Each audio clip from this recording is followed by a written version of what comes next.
How we deal with confrontation and conflict, whether it's with other people or situations, really tells a lot about our character. Sometimes when we are in a position of stress, we try and make ourselves strong and big so we can prevail. And sometimes we try and push the other people down and make others look small and tiny so we can prevail. Oftentimes it's a combination of both. But whatever the situation is, our gut reaction in dealing with this conflict or confrontation, whether in another person or in a situation, tells a lot about who we are and our character. We find in this week's Torah reading, Parshas Balak, that there was a king. His name was Balak. He was the king of Moab, an ancient people.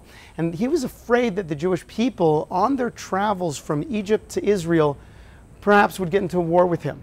So he acquired the services of the greatest non-Jewish prophet of his day, a person by the name of Bilam, and said, Bilam, whoever you bless is blessed, and whoever you curse will be cursed. So please, curse the Jewish people. So if they do come against me, I can squash them.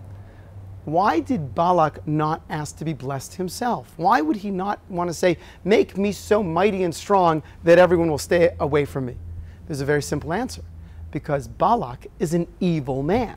In other words, the way the Talmud puts it is that basically there's two approaches that we have in the world. Either a person has an ayin tov, a good eye, or they have an ayin ra, a bad eye.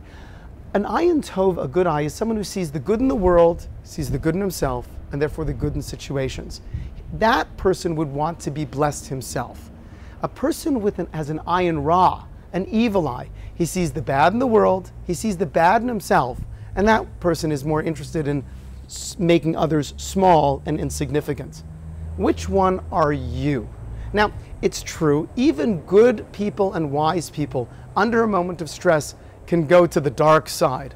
There was a great rabbi, 2,000 years ago. His name was Rabbi Wyne, and he was incredibly wise, but as a rabbinical hazard, so to speak, there were several people in his city that were causing him a lot of trouble and stress, a lot of emotional pain. So when he came home in a moment of frustration one day, he prayed to God, God, just kill all of my enemies.